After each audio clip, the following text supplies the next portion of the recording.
Welcome to your Stillness Practices Restorative Yoga and Yoga Nidra Training Weekend.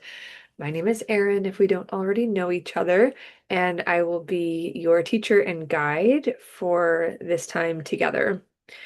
One of the things that you're going to leave this weekend with, the goal as the teacher that I have for you is to leave with a blueprint for how to guide yourself and others in stillness. This blueprint is from my life, from my practice, from my years of teaching, and it is a potpourri of different traditions and studies and philosophies. The best thing that you can do this weekend is stay true to who you are. We're going to talk about what's interesting to you, what fascinates you, where you find solace in nature, and we're going to use those to root your teaching or your guidance or your practice of stillness. A couple things that I want to go through in this video just to save us some time in person are just housekeeping. For starters, as a part of your training, you're going to get this booklet. Uh, my background image is making it blurry. This booklet is yours to keep, of course, and it is just formats and templates and questions for you. We'll use it to land us in a specific topic or module. And some of it we won't have a chance to go over. Most of it we will. But the way that I have formatted this is for it to be somewhat timeless. And you'll understand this when you see it.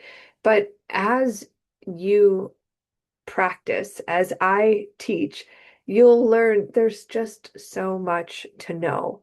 So part of your training is going to come with a 3-month trial of a virtual stillness practice community.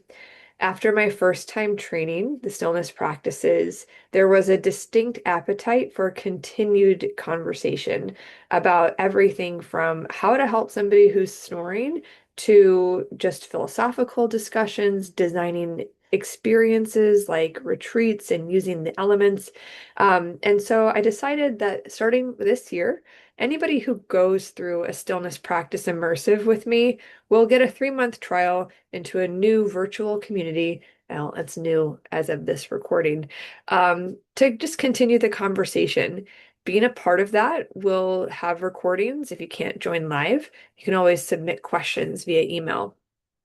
But the point being that this booklet will serve you in those discussions as we might go back to, for example, partnership with the breath.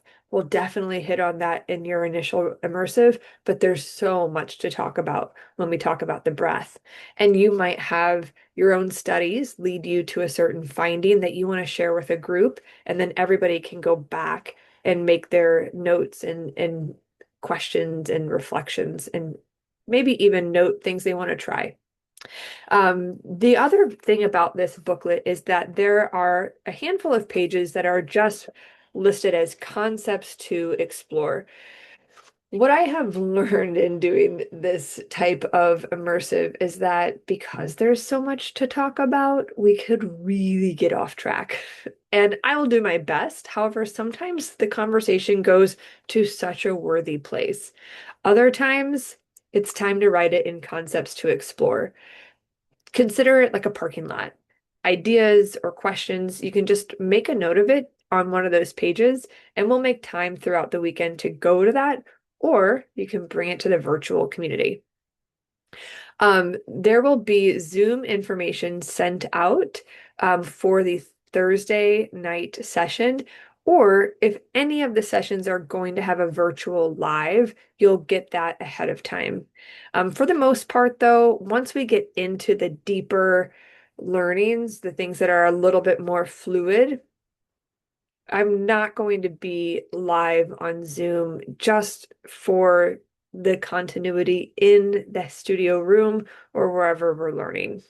Especially when we get into asana labs and digging into, how to support specific bodies. It really is something that I'd prefer to do in person. If you miss one of those and you want to complete these 16 CEs, we can figure that out between me and you on when to get together. Um, as a part of your package, you also get a one-on-one with me. In the Ohm Old Orchard app, there are two appointment types.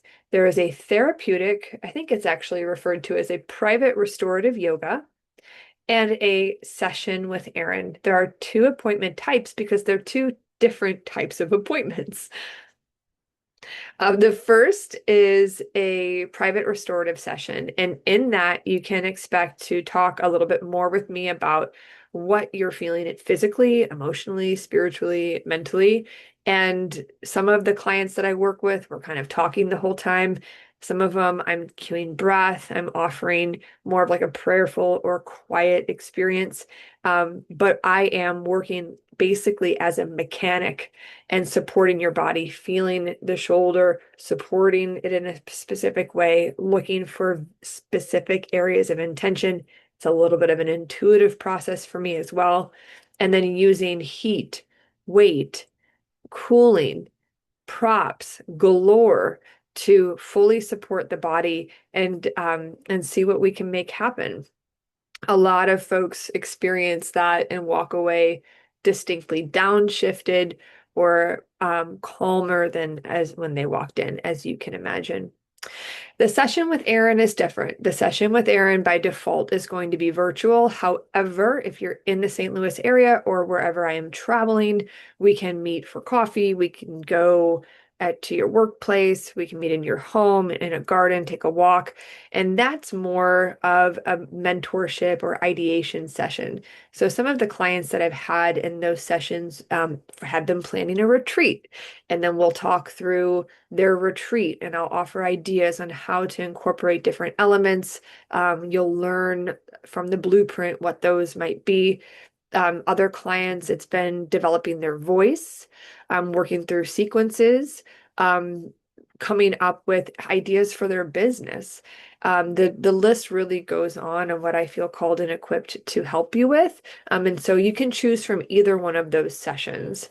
In either case, I will receive your booking. We will text or email about what you're kind of wanting to do and get out of the time. We'll flush out any of the logistical details and we'll be off and running.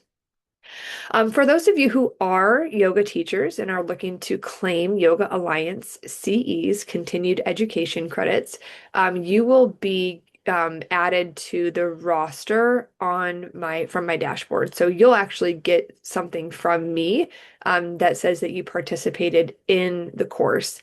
If you do not complete the full 16 credit hours, credit units, help me, this particular weekend that we're spending together, we'll make a plan for you to finish the instruction time. One of my personal goals is to go work through these modules in a virtual fashion. So most likely, if you do miss and that module doesn't already exist, I will be using your need to complete that module to create a video um, and get that in a library of sorts. So your support and encouragement, appreciation, patience, all of the things necessary in making that happen are appreciated. If you're interested in teaching restorative yoga and yoga nidra, and you are not a yoga teacher, meaning you don't have your 200-hour or 500-hour certification, um, you may still be able to teach at a studio.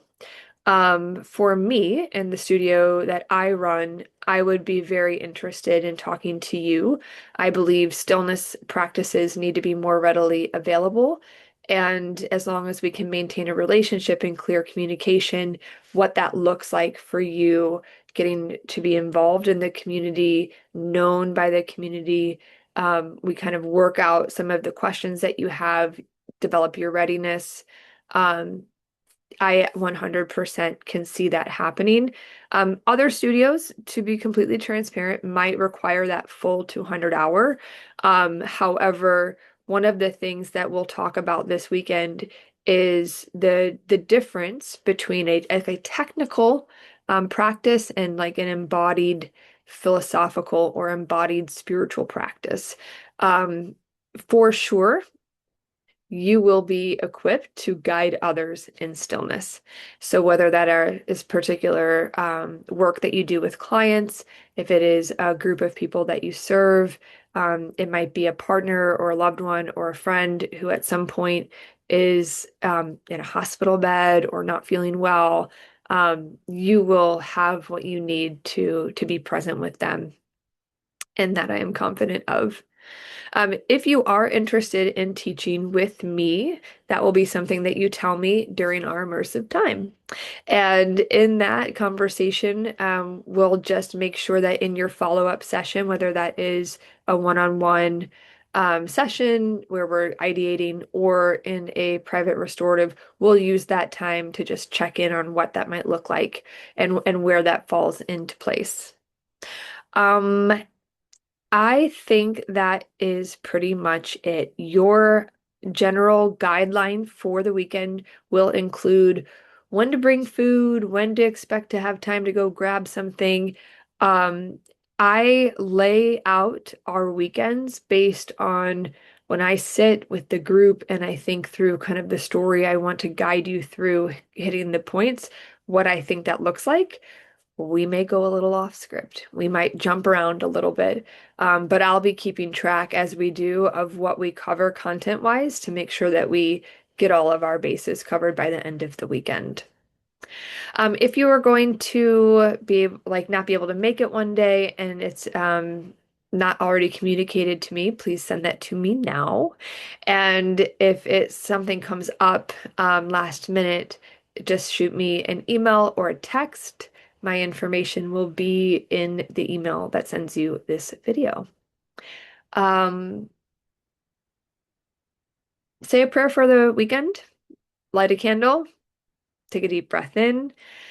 100% offering stillness to you, to others, offering a way into stillness, a way into understanding the uniqueness of you and how that translates into a rest practice is 100% part of my life's work.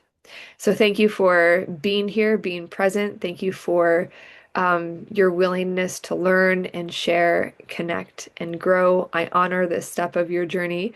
And let's have a great weekend. See ya.